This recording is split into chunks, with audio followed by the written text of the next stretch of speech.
Relax, Arya. I already saw it. She accidentally sent a sensual photo to her cold boss. She tries to delete it, but he's already seen it. The next day, he calls her into the meeting room and, surprisingly, says, "I liked what I saw." Chapter 1. Krobs doesn't exist in hell. You can't undo what's already been sent. My apartment looked like a war zone. There's a special place in hell for people who schedule meetings at 6 in the morning, and another one for executive assistants who leave everything to the last minute. I had VIP reservations in both. 10:37 p.m. on a Monday. 3 coffee cups scattered across the table. One already toppled over, spilling dark liquid onto stacks of papers I swore I'd organized yesterday. My laptop was wheezing like it was about to explode, the screen flickering that bluish light that meant trouble. My phone showed 47% battery because, of course, I'd forgotten to charge it, and Mr. Darcy, my traitorous cat, was sitting right on top of the keyboard, staring at me with that look of feline judgment that clearly said I deserved all of this. 13 minutes. That's how much time I had left to send the most important quarterly report of my professional life to Adrian Steele, CEO of Steel Industries, and the most terrifying man I'd ever met. Not terrifying in the yelling or door-slamming sense. That would be almost human. Adrian Steele was terrifying because he simply existed on a different level from the rest of humanity. When he walked into a room, the oxygen seemed to thin out. When he spoke, everyone shut up. When he looked at you with those dark, impossible-to-read eyes, you felt like he could read every pathetic thought running through your head. And I, Arya Foster, Harvard honors graduate, former corporate prodigy, current walking disaster, had to impress him in less than 15 minutes. I shoved Mr. Darcy aside, ignoring his offended meow, and started attaching the files. Quarterly report.pdf, check. Investor spreadsheet.xlsx, check. Singapore contract.docx, check. My fingers flew across the keyboard at a speed that would have impressed even my middle school typing teacher. I was almost done when my brain decided to replay an unsolicited memory from 3 weeks ago. 2 in the morning. Insomnia. Scrolling through online shopping I definitely didn't need to do. Black lingerie appeared on the screen. Delicate lace. Dangerously sensual. The kind of thing a person buys thinking maybe someday I'll wear this with someone special. I tried it on. Looked in the mirror. Was genuinely surprised because, damn, it looked good. Grabbed my phone. Took a picture. A mirror selfie in the bedroom. Black lingerie contrasting against my skin. Hair loose falling over my shoulders. Expression that was half confidence and half what the hell am I doing? Thought I'll delete it later. Obviously never deleted it, because my brain has the retention capacity of a sieve when it comes to important things. Back to the present. Mr. Darcy chose that exact moment to jump onto my lap. Coffee spilled. Phone rang. I jumped. My hand slipped on the mouse. I clicked something. I don't know what. Didn't have time to check because the screen flashed and showed that beautiful and murderous message all at once. Sent successfully. Message delivered to Adrian Steele. The notification sound echoed in the silent apartment like a death sentence. I stared at the screen. Blinked. Blinked again. My brain refused to process what had just happened. I opened the sent email with trembling hands. Quarterly report? Check. Investor spreadsheet? Check. Singapore contract? Check. And there, shining like a beacon of humiliation, the fourth attachment, img_2847.jpg. No. I opened the file. It was exactly what I feared. Me. Black lingerie. Mirror. Accidental sensuality that was now in the inbox of the most powerful and intimidating man I knew. The first stage was denial. Lasted exactly 30 seconds. Maybe the attachment didn't go through, I thought desperately. Sometimes the internet fails. Mercury is in retrograde. The universe has mercy on idiots. I checked. All files had been sent successfully, including that one. Anger came next. 2 full minutes screaming alone in the apartment. Who puts lingerie photos in the same folder as corporate documents? Who does that? Me. I did that, obviously, because apparently my subconscious had a secret desire for professional self-destruction. Bargaining lasted 5 frantic minutes. I tried to unsend, which obviously didn't work because the universe hates desperate assistance. Googled how to delete email sent to Billionaire CEO. The results were depressing. Considered hacking the company server, which would be impressive if I knew anything about hacking beyond what I'd seen in movies. Thought about faking my own death, but that seemed too much work for a Monday. Depression hit me like a train. I sat on the floor. Mr. Darcy, sensing something was wrong, came over and licked my hand. I cried, like actually cried, hot tears running down my face as I processed the end of my career at 27. Acceptance eventually came, though reluctantly. Okay, I thought, wiping my face. I'm getting fired tomorrow. I'm going to become a corporate urban legend. The girl who sent a sexy photo to the CEO. People will whisper my name in reverent tones in the hallways. It wasn't even nudes, my pathetic mind argued. There was lace. Lots of lace. Does that make the situation better or worse? 11:15 p.m. My phone buzzed. WhatsApp group Steel Industries survivors. I typed, "Guys, I fucked up. Like apocalyptic level." Brooke responded, "Drama queen. What now? I can't say. It's bad. I'm getting fired tomorrow." Tell me I stared at the screen. My fingers hovered over the keys. Typing appeared, disappeared, appeared again. Your attachment was wrong, wasn't it? How did she know? How the hell did she always know? I paused. Then, it went to Adrian, didn't it? How do you know? BC. You only have this panic face when it involves him. What was it? Wrong contract. Budget mistake. Worse. Impossible. A photo of me. 3 dots blinking. Then, of lingerie. Tyler joined the group. Wait, lingerie? Are you naked in it? No, just sexy. Aria Foster sends sexy photo to hot CEO and thinks she'll get fired. Honey, you're getting promoted. Did he see it? The question I'd been avoiding asking myself. I checked the email.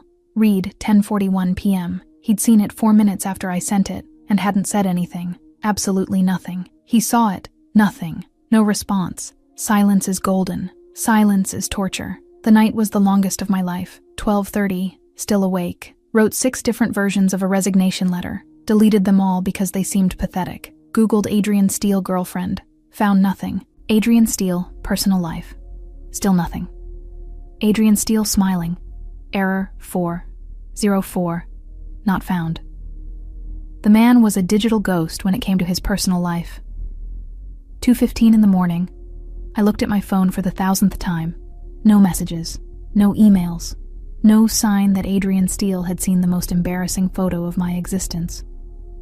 But I knew he had.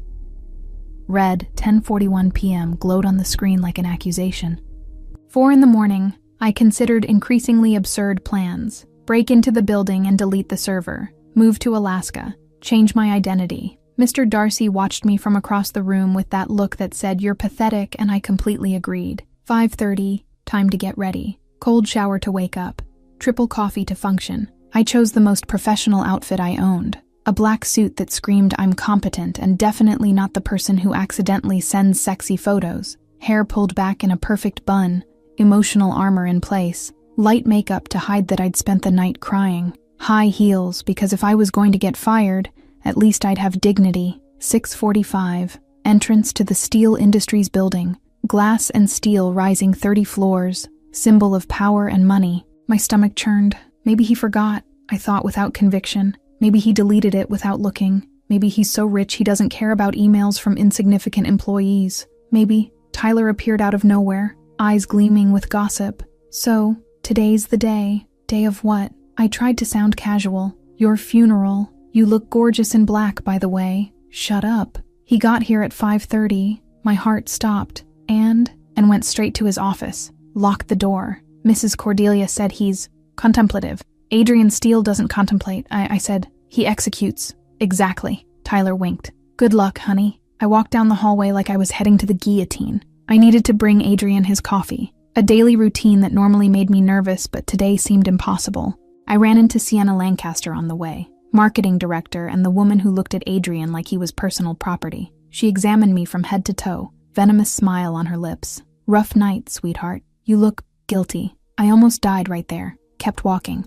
Grant Hayes, head of security, passed by me, looked at me differently. Did he know something? Morning, Aria. Morning, I managed to respond. Boss wants you in his office. Now. 7:15. I knocked on the door. Enter, his voice said, deep and controlled as always. I entered. Adrian had his back to me, looking at the city through the floor-to-ceiling window, hands in the pockets of his impeccable black suit. Predator's posture. Silence stretched out. 10 seconds. 20. 30. Each second torture. Mr. Steele. I brought the... He cut me off without turning around. Close the door. I closed it, heart exploding in my chest. He turned slowly. Dark, impossible to read eyes met mine. Neutral expression. But there was something there. Something I couldn't identify. Sit down. I'd prefer to stand for... That wasn't a request. I sat, legs shaking. He approached, circling the desk slowly, deliberately, stood in front of me, too close. I could feel his warmth, The smell of something expensive and dangerous. Do you know why you're here? Yes. About yesterday's email, voice breaking. About the email. He grabbed his phone, unlocked it, turned the screen toward me. There it was. The photo. Me. Black lingerie. Mirror. Too sensual. I wanted to melt and disappear. Do you usually mix work with personal creativity? Low voice. Controlled. Dangerous. It was an accident. I swear it wasn't meant to. I was attaching files and Aria. He said my name. Not Ms. Foster. Aria. First time. The sound came out different in his voice. Intimate, possessive, heavy silence filled the space between us. I liked what I saw. The world stopped. Universe imploded. Time froze. I was sure I'd heard wrong. What? You heard me. Sir, I can explain. You don't need to. He cut in. Cold. The explanation is clear. He went back behind the desk, sat down, eyes fixed on me with burning intensity. You'll continue working here. I will. You will. Unless you'd prefer to leave. No. I need this job. Good. A pause that lasted centuries. But now we have a problem. Problem? You showed me something I wasn't supposed to see, and I saw it, and I liked it. His eyes pierced mine. And when I like something, I don't forget easily. I could barely breathe. The air became dense, charged with electricity. You can go. Just that, for now. I stood up with trembling legs. Almost fell. Walked to the door like an automaton. Hand on the doorknob. Almost free. Aria. I froze. Didn't turn around. Next time you want to send me something, do it on purpose. I left. Door closed behind me. Leaned against the hallway wall. Irregular breathing. Heart pounding so hard I thought it would explode. Tyler appeared with coffee. Eyes wide. So? Still alive? Physically? Yes. I managed to say. Emotionally? Dead. Buried. Cremated. But as I said it, while pretending I was devastated, a part of me, small and treacherous, repeated his words. I liked what I saw. And worse. Next time, do it on purpose. Chapter 2. When the game begins. Some mistakes change everything. 23rd floor hallway. 7:20 in the morning. Only a few seconds had passed since I'd left Adrian Steele's office, but it felt like an eternity. My body was leaning against the cold wall, hands trembling slightly as I tried to remember how breathing worked. It seemed like something simple, automatic, but in that moment, each breath required conscious effort. Next time you want to send me something, do it on purpose. The words echoed in my head like a scratched record, playing repeatedly, relentlessly, until I started questioning whether I'd actually heard that, or if my brain was creating elaborate fantasies.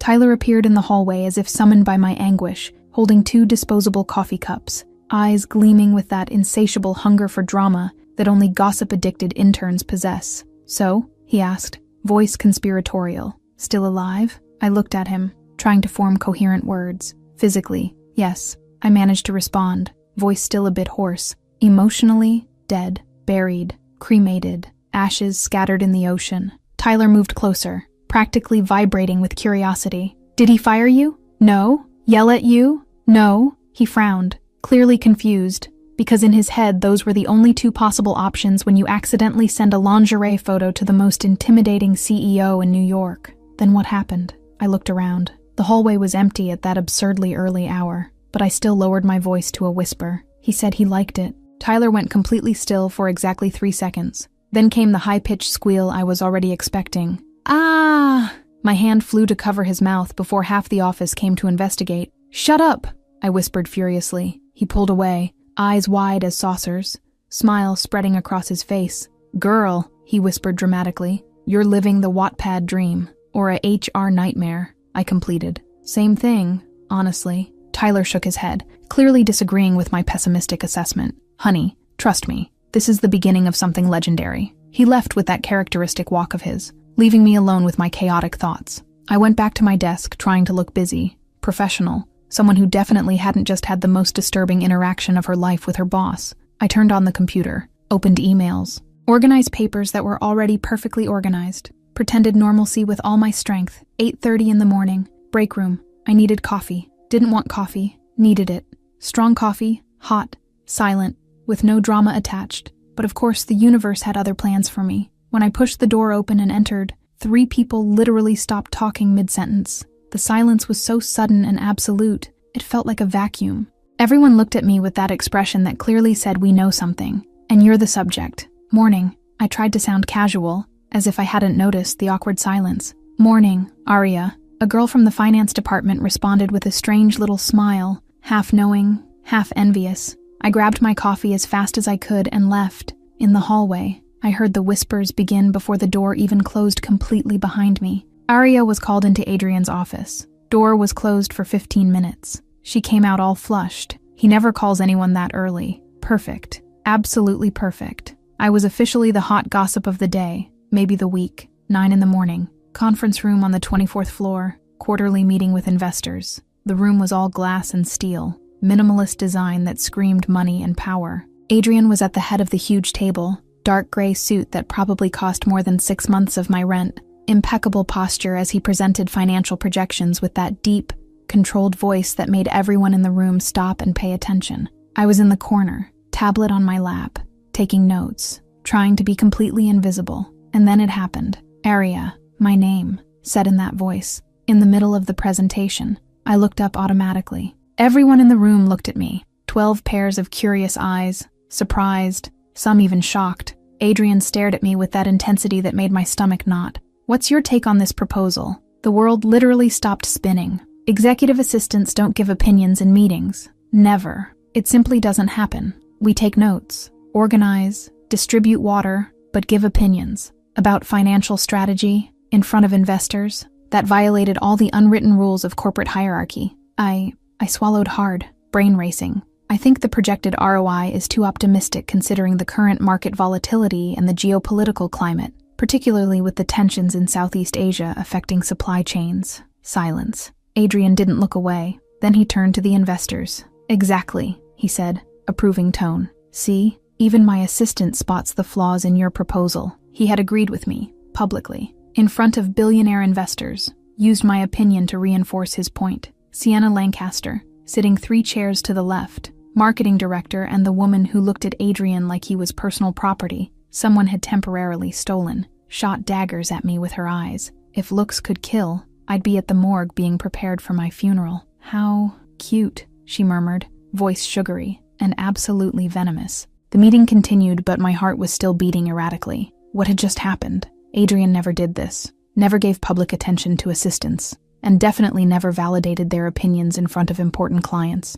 11:30. I was at my desk, still processing the surreal morning, when the internal phone rang. The caller ID showed Adrian's extension. My hand hesitated before answering. Arya, I need you to review this contract. His voice was all business, professional, but there was something underneath, something that made my skin tingle. Of course, sir. I'll take it to my desk and review it right away. No, here. Pause. My brain processed slowly. Here? Problem? No, normally I review documents at my desk so I don't disturb. Sit. It wasn't a request. It wasn't a suggestion. It was a direct order. I grabbed my tablet, pen, a notepad, anything to look professional, and went. When I entered his office, Adrian was focused on his laptop screen, but looked up when I closed the door. He pointed to the chair next to his desk, not the chair in front, where I normally sat during meetings. The chair next to him, side by side, very, very close. I sat, placing my things carefully on the desk. He leaned in, showing the document on his laptop screen. Our shoulders almost touched. I could feel the warmth radiating from his body, the smell of something woody and expensive and absolutely dangerous. It was different from the cologne most executives wore, more subtle, more personal. This clause, here, section 3.7, he pointed. What do you think? I tried to focus on the words on the screen, really tried, but he was too close, and my brain was completely short-circuiting. It seems clear, came out as a question, not a statement. Seems, damn. He'd caught the hesitation. It is clear, I corrected, more firmly. You seem nervous? I'm not. You're shaking. I looked at my hands. Shit, they were visibly trembling. I quickly put them under the desk. I'm cold. The air conditioning in this building is always too strong. Adrian leaned back in his chair, and for the first time since I'd met him, I saw the ghost of a smile playing at the corners of his mouth. It wasn't a full smile, more like a suggestion of amusement, of satisfaction with my obvious lie. Want my jacket?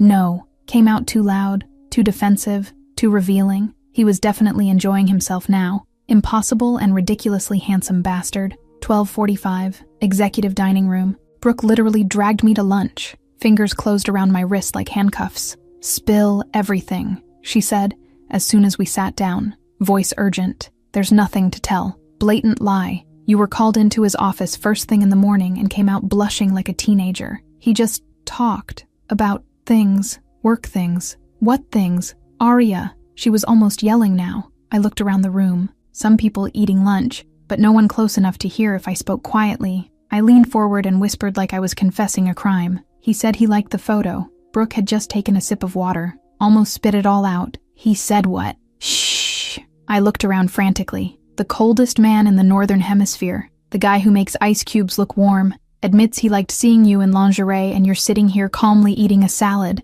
Brooke, please. This is literal romance novel material. She was gesturing now. This is enemies to lovers, boss romance, forbidden attraction, all the tropes in one. This is corporate harassment waiting to happen. She stopped, got serious for the first time. Is it? She asked, voice low. Are you uncomfortable? Like, genuinely uncomfortable? I paused. It was a valid and honest question. Was I uncomfortable? Yes, definitely. But scared? Threatened? Cornered? That was different. Yes, very uncomfortable. But like, scared uncomfortable or attracted uncomfortable? What's the difference? Honey, there's a huge difference. I sighed, poking at my salad with my fork. Not really scared, I guess. Brooke laughed. That loud, uninhibited laugh that made people at other tables look over. So it's attraction. You're attracted to your impossibly hot, emotionally unavailable, billionaire boss. Classic. Brooke, what? I'm just stating facts here. And from what it looks like, he's attracted to you too,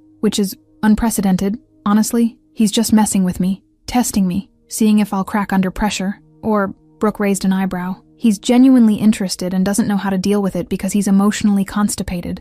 1,400 hours. 23rd floor hallway. I was coming back from lunch, still processing everything Brooke had said, when Sienna appeared. Obviously, because my day wasn't complicated enough. Arya, darling, she said, voice sweet as poisoned honey. Hi, Sienna. She smiled. That kind of smile snakes give seconds before they strike. I noticed you've been spending quite a lot of time with Adrian lately. It's my job, I responded, trying to keep my voice neutral. Of course.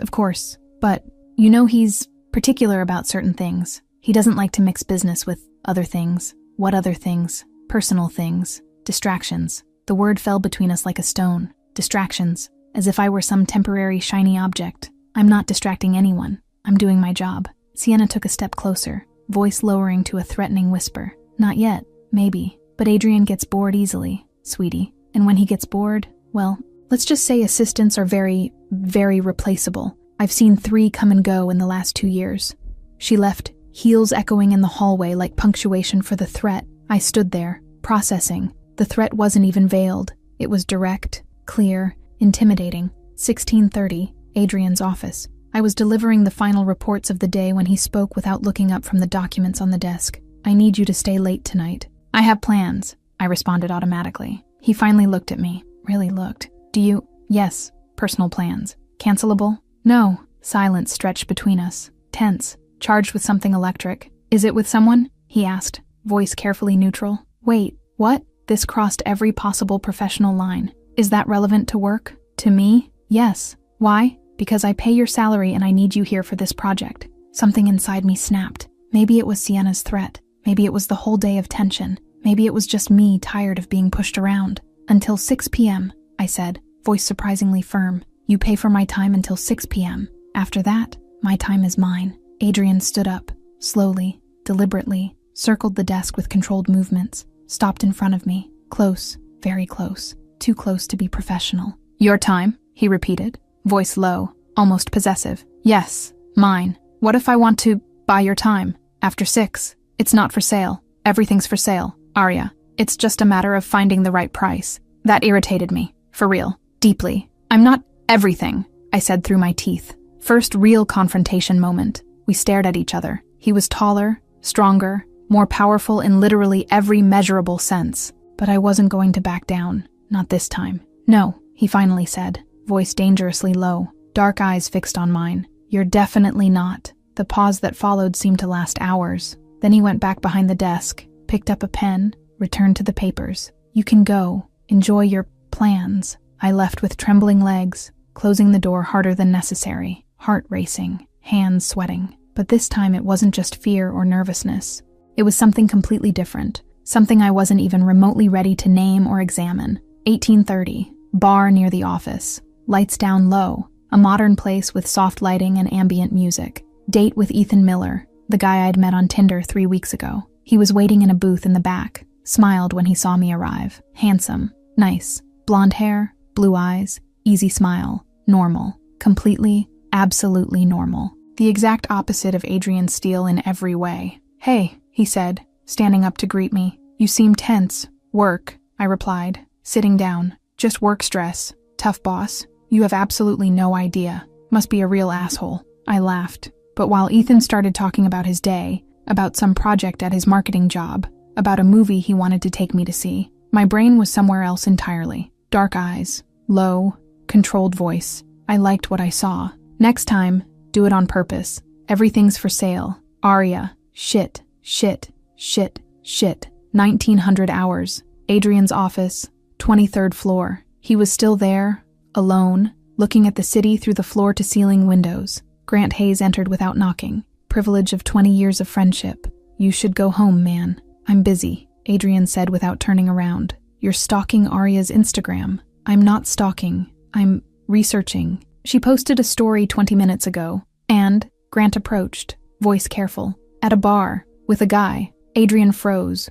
Completely. Tense muscles visible even through the suit. "Now will you finally admit you're interested?" Grant asked. "I'm just observing patterns." Observing her laughing and drinking wine with another guy. Adrian closed the laptop, hard enough to make noise. "Who is he?" "Some Tinder idiot named Ethan. Works in marketing." "How do you know that?" "Tyler investigated. Kid's a professional gossip. Better than FBI." Adrian stayed silent, jaw visibly tense. "You're burning yourself alive, man," Grant said, voice serious. "And you know it. Minding your own business would be significantly more productive. She's not like the others. You know that." "I know," Adrian finally admitted. "Then why this game? Why not just, because I can't stop?"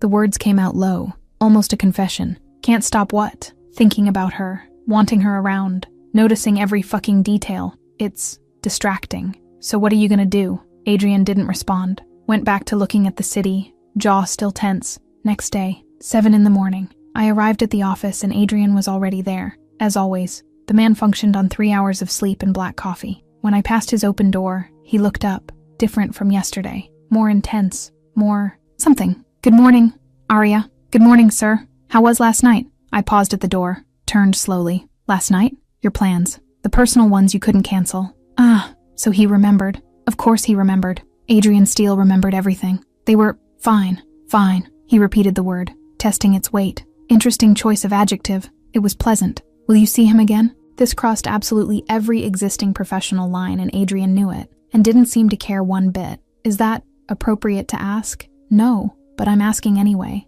Why? Curiosity. About my personal life, about you. My heart did that stupid thing of speeding up, skipping beats, forgetting rhythm. I don't know if I'll see him again. Why not? The truth came out before my mental filter could stop it. Because he's not. I stopped. Shit. Brain screaming to stop talking. Not. Adrian leaned forward, eyes gleaming with something that looked like anticipated victory. Complicated enough. Silence. Then the smile. Slow. Dangerous. Absolutely devastating. First genuine smile I'd seen on him. And God, it was lethal. "So you like complicated?" "I didn't say that." "You did. That's your interpretation." "I'm very, very good at interpreting signals, Aria." The silence that followed was charged with electricity. Then Adrian went back to his papers like the most important conversation of my life was trivial. "Meeting in 10 minutes. Conference room, B. Bring coffee. 10 in the morning. Board meeting. Boardroom on the 25th floor. Long table. Leather chairs. Presentation screens. Adrian at the head, presenting quarterly acquisitions. Me sitting in the corner taking notes. And then Sienna started. "Aria, sweetheart," voice too sweet. "Could you get us some water? I'm absolutely parched." "Sure." I stood up. "And maybe organize these materials? They're quite a mess. Tasks that interns do, not senior executive assistants. Subtle public humiliation." "Oh, and dear," she looked at my neckline, which was completely modest. Blouse closed up to the neck. "Maybe a cardigan? It's a bit distracting. For the gentleman." The silence that fell over the room was absolute, deadly. Adrian stopped writing, very, very slowly raised his eyes, looked at Sienna, and the look he gave could freeze hell. Sienna, just the name, but the tone made everyone in the room shrink. "Yes?" She tried to seem innocent, Unless you want me to publicly review your last marketing campaign, the one that cost this company $2.3 million and generated exactly zero return on investment, I strongly suggest you focus on the presentation at hand. Sienna visibly paled. I was just trying to maintain professional, and Arya is perfectly, appropriately dressed. He cut in, voice cold as ice, unlike your conduct, which is both unprofessional and, frankly, distracting from actual work. Nuclear destruction. Complete. Absolute. The room was in perfect shock. Sienna red with anger and humiliation. Me trying to control the urge to smile. We're done here, Adrian said. Meeting adjourned. Afterward, hallway, me walking fast. Adrian caught up. You didn't have to do that. I did. It was humiliating for her. It was deserved. Why? She was just being... Adrian stopped, turned to me with intense eyes. No one talks to you like that. No one. I'm just your assistant. You're not just anything. We stared at each other, people passing around us, world continuing, us completely stopped in the middle of the chaos. I need you in my office. 5 minutes. He left, leaving me standing there. Tyler appeared literally out of nowhere. Honey, he whispered, dramatically. That was single-handedly the sexiest thing I have ever witnessed in my entire life. And for the first time that impossible day, I completely agreed with him. Chapter 3. The Dangerous Game. This is where the game really begins. 5 minutes. He'd said 5 minutes and I was standing in front of his office door, hand raised to knock, heart beating erratically in my chest as I tried to gather enough courage to simply touch the dark, expensive wood that separated the hallway from his territory. But before my fingers could make contact, the door opened and Adrian was there, looking at me with that intensity that made my stomach flip. You're early, he said, voice low. You said 5 minutes. It's been 5 minutes, I responded, trying to sound more confident than I felt. He took a step to the side, silent gesture for me to enter, and when I passed by him, I could feel the warmth radiating from his body, that scent that was starting to become dangerously familiar, woody and expensive and completely disturbing to my mental sanity that was already hanging by a thread. I entered, and heard the door close behind me. Didn't slam, just a soft, controlled click. Then came another sound, distinct and unmistakable, the lock being turned. He had locked the door. I turned slowly, and Adrian was leaning against the door, hands in his pockets, relaxed posture, but eyes absolutely focused on me as if I were the only thing that existed in that room, in that building, maybe in the entire world. Why did you lock the door? I asked, voice coming out huskier than intended. Privacy, he answered simply, as if locking doors with assistance was something completely normal, and not the kind of thing that would cause instant rumors if anyone found out.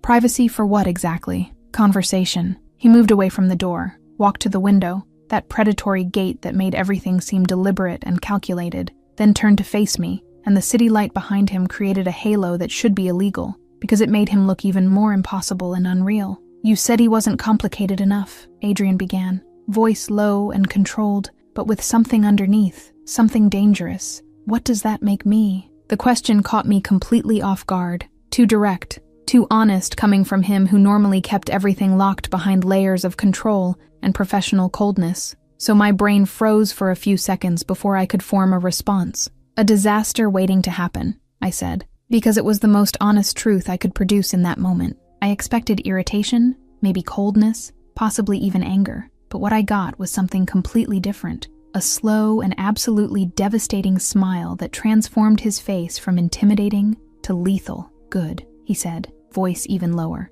I like disasters. He started walking in my direction, measured and deliberate steps, and my body decided that standing still was the best strategy even though my brain was screaming to run. So I stayed there planted while he got closer and closer until he was too close, completely invading my personal space. And I could see details I'd never noticed before. Small marks in the corner of his left eye, a small cut on his eyebrow that looked old, the way his eyelashes were absurdly long for a man. You make me want things I shouldn't want, he admitted, and the raw honesty in the words left me breathless. Adrian, I started, but had no idea how to finish that sentence. His hand lifted, fingers almost touching my face, so close I could feel the warmth of his skin but without making real contact, hovering there in the air between us charged with possibility and promise. Then at the last second he pulled back, hand falling back to his side, jaw tense with the effort of control. Go, he said, voice rough, before I do something we both might regret. I left the office with trembling legs, closed the door behind me, and leaned against the hallway wall, trying to remember how breathing worked, because that had been too intense, too real, Too dangerous. 1,400 hours. I was at my desk pretending to work when Grant Hayes appeared, huge and intimidating, but with a strangely gentle expression for someone who looked capable of breaking people in half without effort. "Arya, can I talk to you for a minute?" he asked, voice low. "Sure, of course," I replied, curious because Grant rarely spoke to me beyond basic greetings. He pulled up a chair, sat down heavily, and stayed silent for a few seconds as if choosing words carefully. "Look, I know it's not my place," he finally began, "but you should know some things about Adrian, about his past and why he is the way he is." My stomach tightened because this sounded serious, really serious. "Okay," I encouraged when he paused. 5 years ago, Adrian was engaged. Her name was Elena, beautiful woman, smart, kind. They were supposed to get married in the summer, Grant said, voice getting lower. She died 3 weeks before the wedding. Car accident, they said, but the circumstances were suspicious as hell. Brakes failed, car went off a cliff, and Adrian never believed it was really an accident. My heart sank in my chest because that explained so much. The coldness, the obsessive control, the way he kept everyone at a distance. "That's horrible," I whispered. "It gets worse," Grant continued.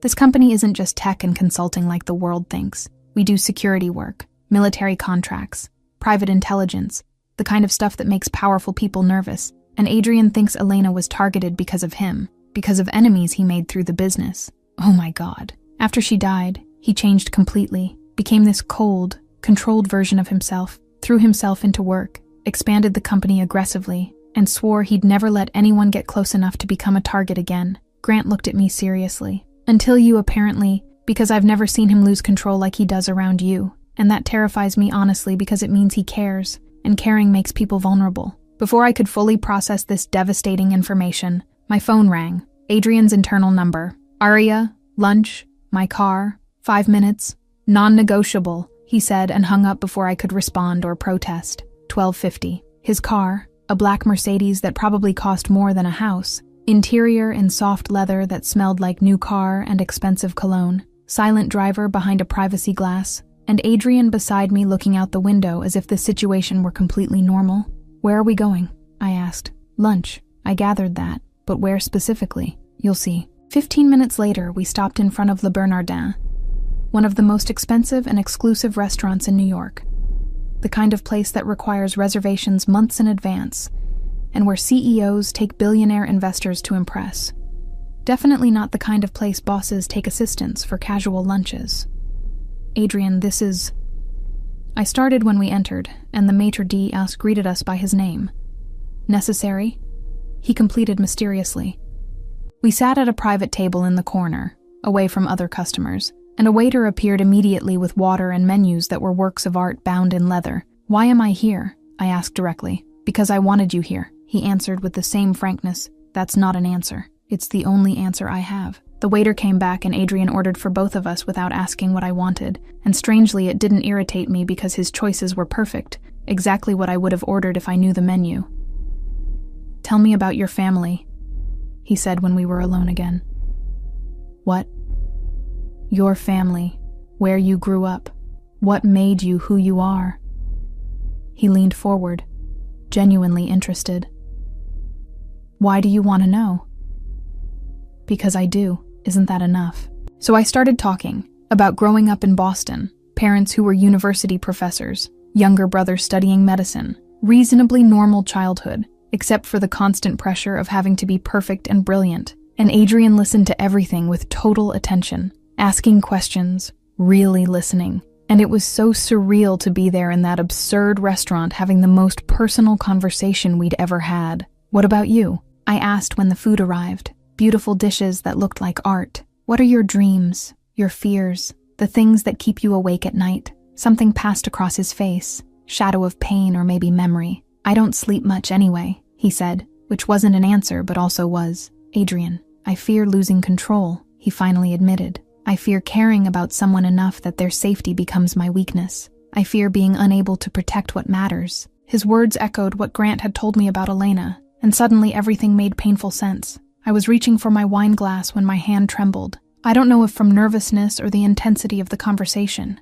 but the glass tipped over, red wine spilling across the expensive white tablecloth, and I froze mortified, but before I could do anything, Adrian held my hand, warm fingers around mine, and grabbed the napkin to clean the wine from my skin. "It's okay," he said softly, thumb making circles on the back of my hand while he cleaned, gesture so intimate and careful that my heart practically stopped. From across the restaurant, hidden behind a pillar, Tyler took a picture with his phone and immediately sent it to the WhatsApp group with the caption, "Y'all, seeing this. 1600 hours. Back at the office." Rumors had already started circulating, whispers in the hallways, curious looks, and I knew someone had seen Adrian and me leaving together in his car, but I didn't expect the speed with which Sienna Lancaster would turn this into something ugly. 1700 hours. Adrian called me to his office, expression dark in a way that made my stomach sink. "There's a rumor," he began, voice cold as ice, "being spread by Sienna Lancaster, claiming you're sleeping your way up the corporate ladder." My face burned with humiliation and anger. "That's completely—" "I know," he cut in. "I know it's a lie, malicious and baseless, but I need you to trust me on how I'm going to handle this." "How?" "You'll see. Just trust me." 17:30. Emergency Bao main conference room. All directors and department heads present. Visible confusion because emergency meetings weren't called without serious reason. And Adrian entered last, posture rigid with controlled anger. "This meeting has one purpose," he began without preamble, "to address malicious rumors and unprofessional conduct that will not be tolerated in this company under any circumstances." Sienna visibly paled because she knew, everyone knew this was about her. "Ms. Lancaster," Adrian continued, voice cutting, "you're fired, effective immediately. Security will escort you to collect your belongings, and you have 30 minutes to leave the building." The room exploded in shocked whispers, and Sienna stood up, face red. "You can't just—" "I can, and I did. Your severance package will be the minimum required by law, and if you spread any more rumors or lies about any employee of this company, I will personally ensure legal action," he said with absolute finality. "This is because of her," Sienna pointed at me with hatred. "Because you're sleeping with your assistant. The silence that fell was deadly. What I do or don't do is none of your concern," Adrian said, voice dangerously calm. "But spreading lies that damage someone's professional reputation is grounds for immediate termination. Now get out of my building." Security guards appeared and escorted Sienna out while she protested and yelled, and when the door closed behind her, Adrian dismissed everyone except me. "Adrian, you didn't have to fire her. I started when we were alone." "Yes, I did. But now everyone's going to think, I don't care what they think." He cut me off. "No one damages your reputation and keeps their job." End of discussion. 1800 hours. Finally heading home, emotionally and mentally exhausted, I entered the apartment and turned on my laptop to check personal emails, and that's when I saw it. Email from unknown sender, blank subject. I opened it and my blood froze. "Stay away from steal or pay the price." Attached was a photo, taken last night, of me entering my apartment building, angle showing that whoever had taken it was across the street, watching me, following me, hands trembling. I grabbed my phone and called Adrian without thinking. I needed to tell someone, and he was the first person my brain screamed to reach out to. "Aria?" he answered on the first ring. "What's wrong?" I received an email," I managed to say, voice shaking. "A threatening email with a photo of me. Stay where you are. Don't open the door for anyone. I'm coming now," he said, and I heard sounds of rapid movement on the other end. "Grant is closer. He'll be there in 3 minutes. Let him in when he arrives. I'm 15 minutes away." 3 minutes later, Grant knocked on the door. I showed him the email and saw his expression become dark and worried. Then Adrian arrived, invaded my apartment like a storm, took the laptop from my hands and read the email, and the transformation in his face was complete, from worried to absolutely furious in seconds. "Pack a bag," he ordered. "What?" "No, I'm not, Aria. Someone is threatening you, following you. This isn't a game anymore," he said, voice firm but with something underneath. Fear, maybe. "You're not safe here alone. I can't just leave my apartment." "You're not leaving. I am staying," he decided. "Grant, I need 24/7 security on this building, cameras on all entrances, and I want to know who sent that email by morning." "On it," Grant said, and left to make calls. I looked at Adrian, processing slowly. "You're staying here?" "Yes. You can't just—" "Watch me," he said with absolute finality, then looked around my small but organized apartment, and Mr. Darcy chose that moment to appear, walked straight to Adrian and started purring, rubbing against his legs like an absolute traitor. "Traitor," I muttered to the cat. Adrian crouched down and scratched behind Mr. Darcy's ears, who practically melted with pleasure. "Not a smart cat," he said with an almost smile. "He knows who's going to protect his owner." And so Adrian Steele, Billionaire CEO and the most intimidating man I'd ever met, spent the night on my couch with Mr. Darcy purring on his lap, and me lying in bed in the next room completely unable to sleep, because my life had officially spiraled completely out of control. Chapter 4. Crossed Lines. Some lines shouldn't be crossed, but already were. Next morning, sunlight coming through my bedroom curtains, that kind of soft light that normally wakes me up slowly and gently. But today my brain decided that sleeping in would be impossible, because there was a billionaire CEO sleeping on my couch, and that was too surreal to process properly. So I got up, still half groggy, and stumbled to the kitchen, completely forgetting I wasn't alone in the apartment. Adrian was there, back to me, stirring something on the stove, and the smell of freshly brewed coffee filled the air, mixed with something that smelled suspiciously like homemade pancakes, and he'd taken off his jacket and rolled up the sleeves of his white shirt, revealing forearms that should be illegal, and Mr. Darcy was sitting on the counter, watching with that expression of absolute feline approval. He turned when he heard me enter, and his gaze traveled over my entire body, slow and deliberate, making me suddenly remember I was wearing only an old college t-shirt and pajama shorts that were too short, messy hair falling over my shoulders, no makeup, basically the complete opposite of the professional and controlled image I maintained at the office. "Good morning," he said, voice rough from sleep in a way that made my stomach knot. "You're making breakfast," I stated the obvious because my brain wasn't completely online yet. "You had ingredients. Seemed wasteful not to use them," he responded, as if cooking in his assistant's kitchen was completely normal, then grabbed a cup and filled it with black, strong coffee. "How do you take your coffee?" Milk and 2 sugars, I answered, still processing the surreality of the situation. He prepared it exactly as I asked and handed me the cup, his fingers brushing mine for a second longer than necessary, and the contact sent electricity through my entire arm. My phone buzzed on the table, message from the WhatsApp group. "Tyler, girl, you're living the Wattpad dream. Brooke, or a HR nightmare. Same thing. Tyler, billionaire CEO making coffee in your kitchen wearing rolled-up sleeves. Brooke, wait, how you know about the sleeves? Tyler, I have my sources." I put my phone face down quickly, cheeks heating. 10 in the morning. Grant arrived with news, and his dark expression promised nothing good. We sat in my apartment's small living room that seemed to have shrunk with 2 huge men taking up space, and he opened a tablet showing data and analysis. The email was sent from inside the company network. Grant began, voice serious. "Someone with access to our systems, which means it's not a random threat. It's someone close, someone who knows about you and Adrian." My stomach sank because this was worse, much worse than a random stalker. "Suspects?" Adrian asked, voice cold and controlled, but I was already starting to recognize the signs of anger in him, the tension in his jaw, the way his fingers tightened slightly. "3 main possibilities," Grant continued. "Richard Vaughn, Adrian's ex-business partner who lost billions when you exposed his corruption. Marcus Chen from tech development who was passed over for promotion last month. Or someone from the board who disagrees with recent company directions. I want 24/7 surveillance on all 3, Adrian ordered. And I want to know everyone they've contacted in the last month, 1100 hours. Trying to work from the apartment, because Adrian had unilaterally decided I wasn't going back to the office until the threat was neutralized. Laptop open on the dining table, documents scattered, trying to focus on reports and analysis, but Adrian was sitting too close. Chair next to mine instead of across the table, and every time I moved I could feel his warmth. That magnetic presence that made concentration impossible. "You bite your lip when you're concentrating," he commented suddenly. I stopped typing, turned to look at him. "What? Your lip?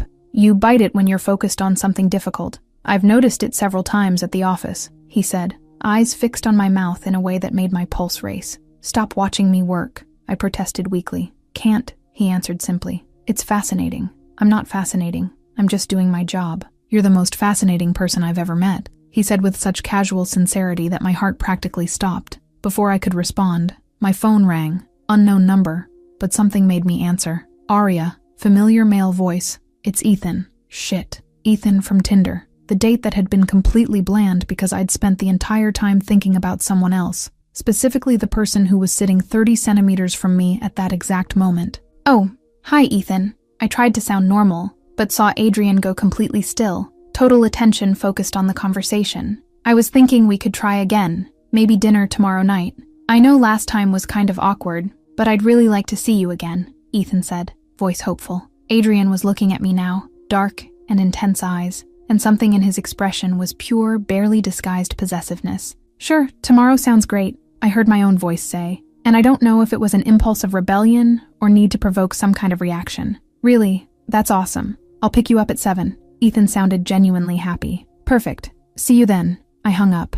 Absolute silence. Adrian was completely still, but I could see tension radiating from him in waves. You're not going, he finally said, voice low and dangerous. Excuse me, you heard me. You're not going out with him. You're not my boss outside of work. I shot back, something in me wanting to push, see how far it would go. Adrian stood up, sudden movement that made me jump slightly. Then he leaned in, hands on the table on either side of me, trapping me. "Wanna bet?" he asked, voice rough. 1900 hours the next day. I'd gotten dressed deliberately. Blue dress I knew looked good, hair loose in waves, makeup done carefully, and when I came out of the bedroom, Adrian was waiting in the living room, looked at me and something passed across his face, desire and anger mixed in equal proportions. "You look beautiful," he said, but it sounded more like an accusation than a compliment. "Thank you," I replied, grabbing my purse. "I'm going with you." "What?" "No, you're not. Grant will drive. I'll be at a table nearby.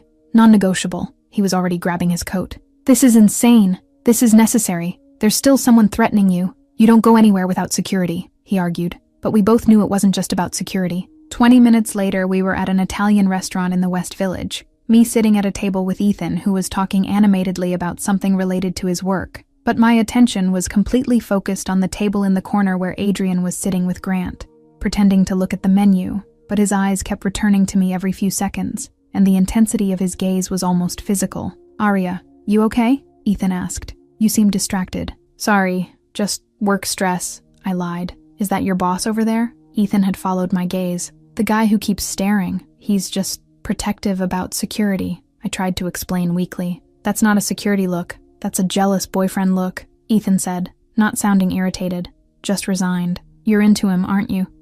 It's complicated. It always is," he sighed. "Look, you seem like a great person, but I'm not interested in being someone's second choice. So maybe we should just call this now." He stood up, gentle but firm, put money on the table to cover his bill, and left. And suddenly Adrian was at my table, sliding into the chair Ethan had just vacated. "You ruined my date," I accused, anger bubbling. "He was boring," Adrian responded without remorse. "That's not the point. The point is, you don't want to be here with him," he said, leaning forward. "You want to be with me. Just admit it. You're unbelievable." I stood up, throwing the napkin on the table, and left the restaurant. It was raining outside. Of course it was raining because the universe had a sense of cinematic drama, and I was walking fast through the parking lot when Adrian caught up with me, hand closing around my wrist, turning me to face him, and before I could protest, he backed me against his car, solid body blocking any escape.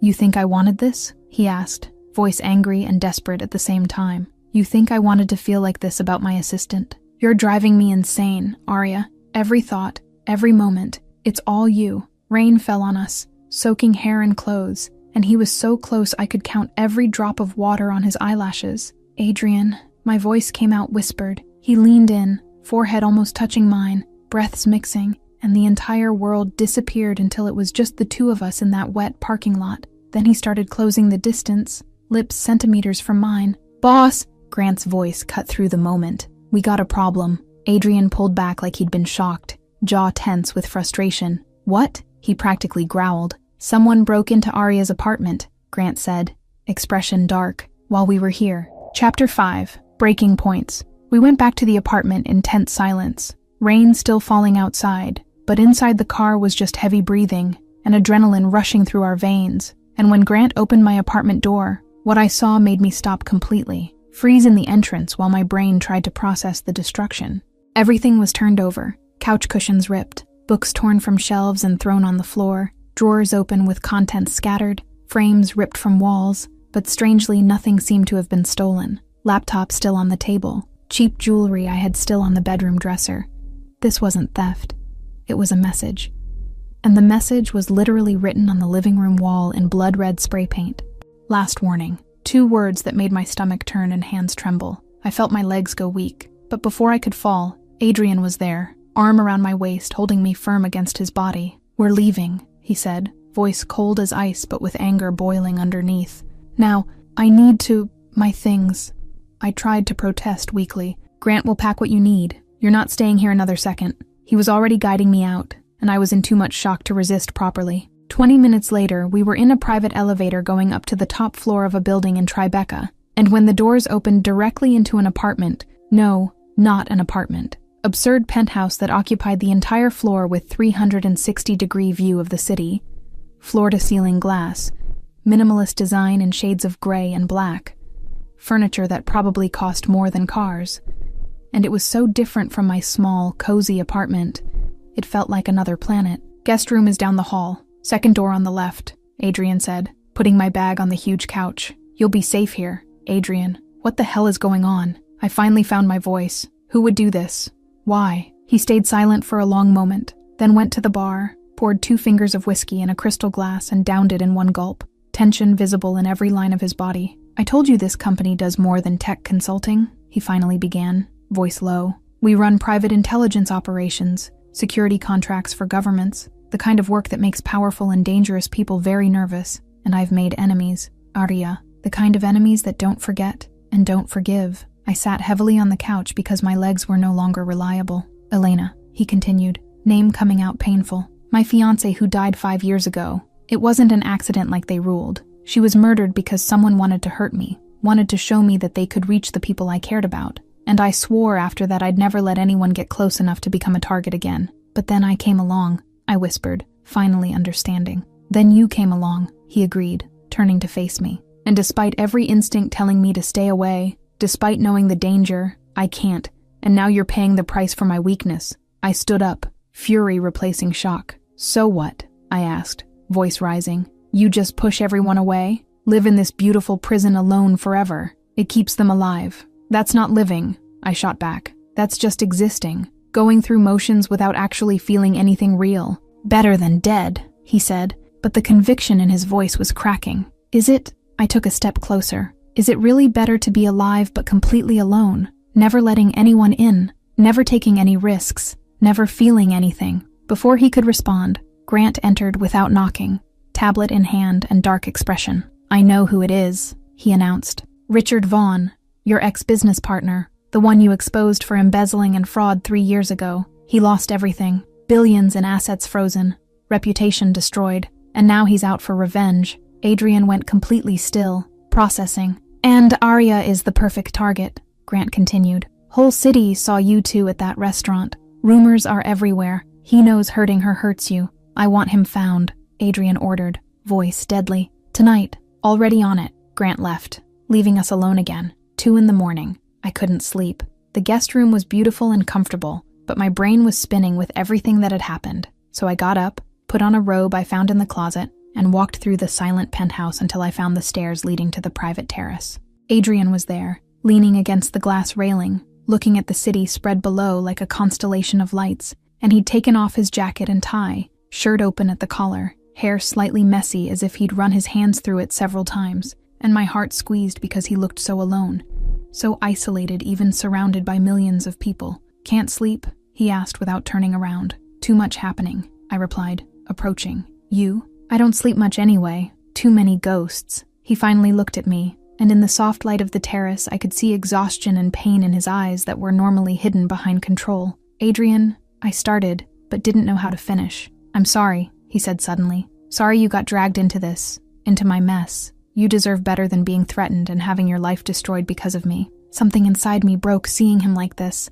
vulnerable and genuinely regretful. I'm not afraid of you, I said, voice firm. I'm afraid of losing you before I even have you. He turned completely now, eyes fixed on mine with intensity that took the air from my lungs. Arya, don't push me away, I pleaded. Not now, not because of fear. Silence stretched between us, charged with possibility. Then Adrian moved, fast and decisive, hand on the back of my neck, pulling me to him, and lips meeting mine in a kiss that was everything, desperate and intense and inevitable. Years of loneliness and weeks of tension exploding in that contact, and my arms went automatically around his neck as the kiss deepened, tongues meeting, bodies pressed together, and it was perfect and terrifying and absolutely right. When we finally separated, both breathing heavily, foreheads together, he whispered, I've wanted to do that since the moment you sent that email. I laughed, still dizzy from the kiss. Best mistake I ever made. Next morning, I woke up alone in the guest room with sun coming through the curtains, and for one happy moment, I thought maybe everything had changed, that the kiss had changed everything. But when I came out and found Adrian in the kitchen, the expression on his face told me everything I needed to know before he even spoke. "This was a mistake," he said, voice back to cold and controlled tone. "Don't you dare," I started, instant anger. "I'm sending you away, somewhere safe, a cabin upstate where Vaughn can't find you," he continued as if I hadn't spoken. "Like hell you are. It's not negotiable. Grant is already preparing everything. You leave in an hour. You can't just decide my life for me." "I can, and I am." He finally looked at me, and I saw absolute determination. "I won't lose someone else because of my enemies. I can't. Not again. Not you." An hour later, Grant was forcibly taking me to a black SUV, my bag thrown in the back seat, and Adrian stayed in the penthouse watching us leave. And the last thing I saw was him standing at the window, alone again, choosing solitude over risk, and my heart broke completely. The cabin was 3 hours from New York, isolated in the middle of the forest, safe and lonely. And while Grant drove in silence, I looked out the window, thinking about Adrian going back to that empty penthouse to hunt Vaughn alone, and the separation hurt more than any physical threat could. Chapter 6. Scent. Red. Irreversible. Once it's red, there's no going back. 3 days. 72 hours locked in this cabin in the middle of nowhere, with only 2 silent security guards and an internet connection so weak it barely loaded emails, and no news from Adrian, no messages, no sign that he was alive or dead or cared at all, that I was going crazy here alone thinking about him hunting a dangerous man in New York. My phone finally rang. Unknown number. I answered, desperate for any human contact. "Aria, thank God," Tyler's voice, urgently whispering. "I had to hack through 3 firewalls to get this number." "Tyler, how did you—" "Not important. Listen, Adrian is hunting Vaughn and literally looks willing to kill the guy. Grant is trying to control him, but he's completely lost his sanity. You need to come back." My heart sank in my stomach. "I can't. I'm in the middle of nowhere with security guards who won't let me leave." "Then find a way." Another voice entered the line. "Brooke." "Girl, he needs you. We all can see it. He's self-destructing." The call dropped. Bad connection. But it was already enough. I knew what I had to do, even if it was absolutely insane, and probably suicidal. 2 hours later, I waited for the guards to switch shifts. Brief 5-minute moment when only one stayed inside the cabin and the other patrolled the perimeter. Then I faked a terrible headache, asked for medicine, and when the guard turned his back to get water from the kitchen, I grabbed the SUV keys that were hanging near the door and ran, literally ran to the car, turned on the ignition with trembling hands, and accelerated down the dirt road before they could react. 3 hours back to New York, driving like crazy, phone GPS guiding me, and Tyler had sent a location via encrypted message, warehouse at the docks, abandoned industrial area, exactly the kind of place where dramatic confrontations happen in movies. I arrived and the place was too quiet. Sinister. Then I heard voices coming from inside, shouting, and my heart raced as I pushed the rusty metal door and entered. The scene I found was pure chaos. Adrian and Grant on one side, Vaughn and 3 armed men on the other. Tension in the air so dense you could cut it with a knife. And then everything exploded into movement. Shots firing. I screamed and threw myself behind a pile of crates, glass shattering around me, metal ricocheting, and Grant was moving with military precision, taking down Vaughn's men one by one, while Adrian advanced toward Vaughn with murderous fury in his eyes. "Adrian!" I screamed, and it was a mistake, because Vaughn saw me, moved fast for someone older, grabbed me before I could run, arm around my neck, gun pressed to my temple. "Let her go." Adrian stopped completely, voice deadly, but I saw real fear in his eyes for the first time. "Why would I?" Vaughn laughed. "Cruel. She's the perfect leverage. Drop your weapon, Steele, or I blow her brains out." Adrian let his gun fall to the floor, hands raising in surrender, but his eyes never left me, and I could see calculations happening, looking for an opening. "You took everything from me," Vaughn said, voice full of hatred. "My money, my reputation, my life. Now I take what you care about."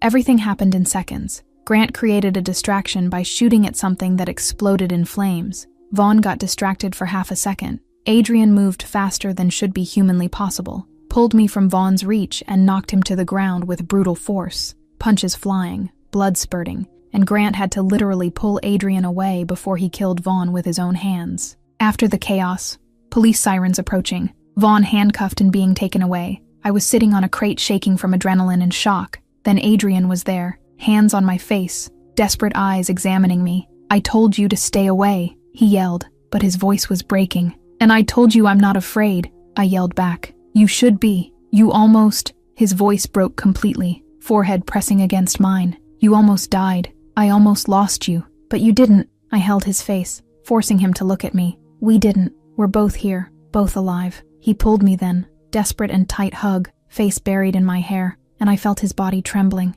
"Don't ever do that again," he whispered. "Then don't push me away again," I replied. "Never," he promised. "Never again."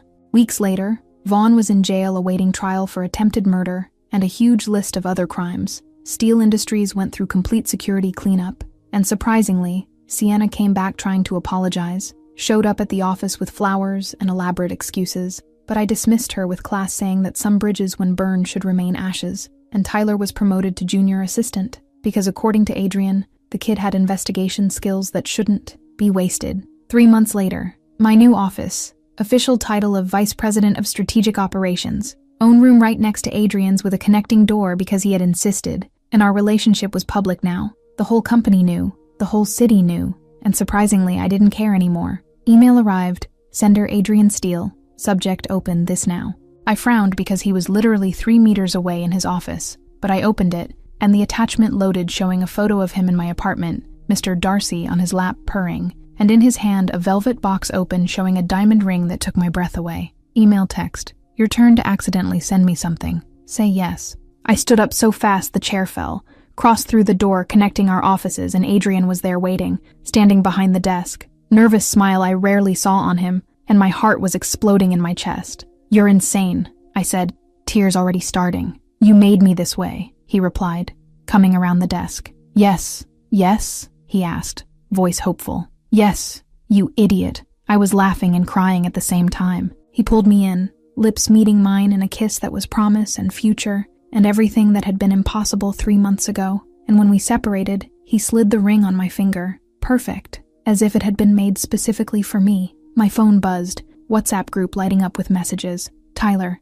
they're engaged." I officially officiated this entire relationship with my gossip and investigative skills. "Brooke, finally, I want to be maid of honor." "Tyler, I'm obviously best man." I brought them together. "Grant, you kids are exhausting. Congratulations, though." And there, in his office that was now ours, with the city of New York spread behind us and the future ahead, everything finally made sense. The wrong email, the accidental photo, all the chaos that had brought us here. Because sometimes the best loves start with Ctrl+Z that doesn't exist and sent messages that can't be undone.